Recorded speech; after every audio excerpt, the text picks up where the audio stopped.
इन बाबाओं ने तो हमें बर्बाद करके रख दिया है। कभी नारियल के नाम पर इतने पैसे दे दो, कभी प्रसाद के नाम पर इतने पैसे दे दो, कभी हवन के नाम पर इतने पैसे दे दो, लेकिन इन्होंने हमारी बच्ची को ठीक नहीं कर पाया। मुझे लगभग 1 साल हो गए इन बाबाओं के चक्कर काटते काटते, लेकिन मेरी बेटी को इतना तनिक सा भी आराम नहीं हुआ।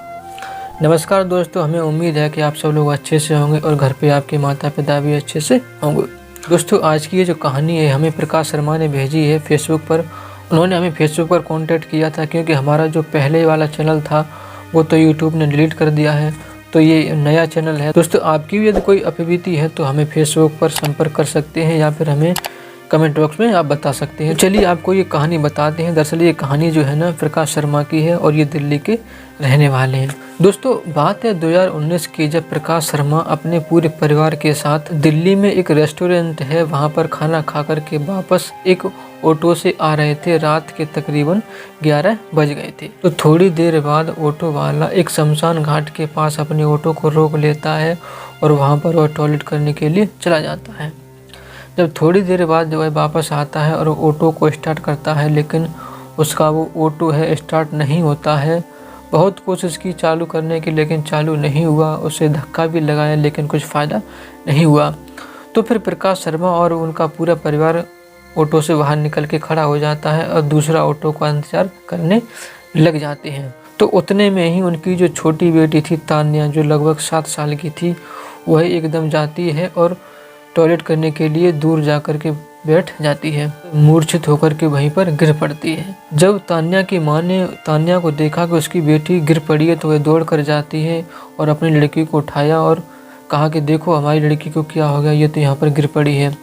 तो तान्या की जो आंखें थी बिल्कुल बंद थी और उसके जो दांत थे वह किट किट की आवाज़ कर रही थी। तो वह आनन फानन में एकदम वहाँ पर जो भी आया एक ई रिक्शा वाले को फिर रोक लिया और उस ई रिक्शे पर बैठ करके वो लोग एक डॉक्टर के पास चले जाते हैं। तो वहाँ पर जब डॉक्टर ने चेकअप किया तो डॉक्टर को वहाँ पर उन्हें कुछ नज़र नहीं आया, कुछ समझ में नहीं आया। तो उन्होंने कह दिया कि शायद इसे मिर्गी का दौरा पड़ा है, इसे हम थोड़ी दवाई दे देते हैं, ये दवाई खा लेगी तो फिर इसे घर ले जाना और ये ठीक हो जाएगी।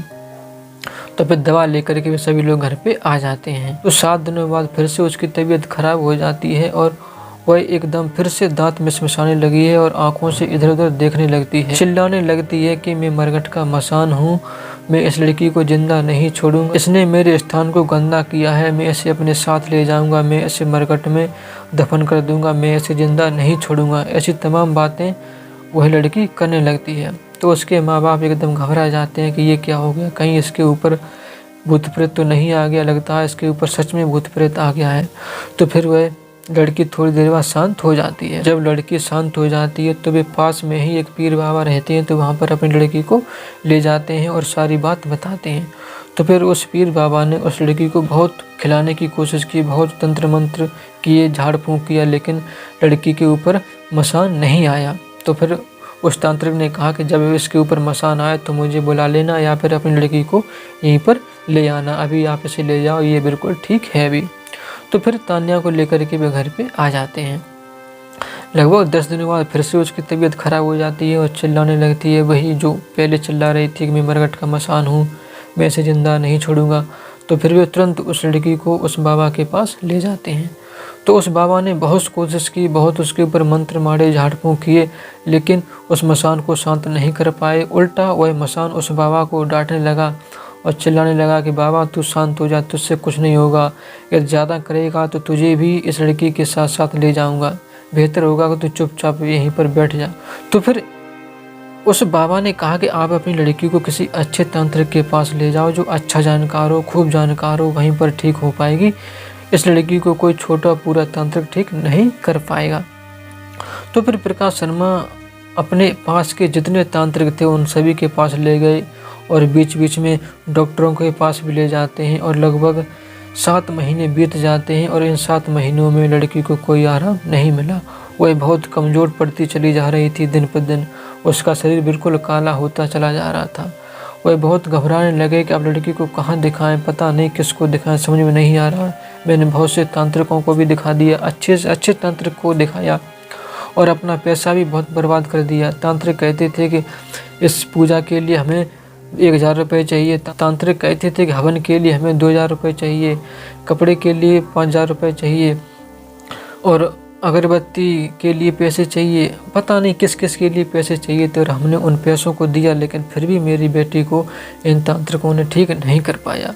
आखिर अब किसके पास ले जाएं? तो एक दिन फिर वह अपनी बेटी को लेकर के ऑटो से घर पे आ रहे थे, तो उस ऑटो वाले की उस लड़की के ऊपर नज़र पड़ती है। तो ऑटो वाले ने पूछ लिया कि आपकी लड़की को आखिर क्या हो गया। तो सारी घटना उन्होंने ऑटो वाले को बता दी।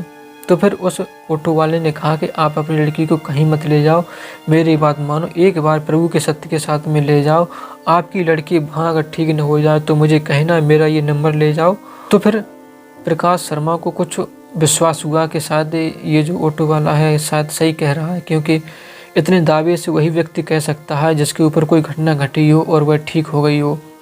तो फिर प्रकाश शर्मा ने ऐसा ही किया, उसका नंबर लिया और तो उस दरमियान जो सत्य का साथ है इटावा में हो रहा था, तो अपनी लड़की को लेकर के वह सीधे इटावा शहर में आ जाते हैं। 3 दिन तक वह वहीं पर रुके, अपनी लड़की की देखभाल करी और प्रभु के वचनों को सुनाते रहे। जब प्रभु के वचन लड़की के कानों में गए, दिमाग में गए, तो उसका जो मन है बिल्कुल फ्रेश हो गया और उसके ऊपर जो मसान था वह बिल्कुल पता नहीं चला कि वह कहाँ चला गया।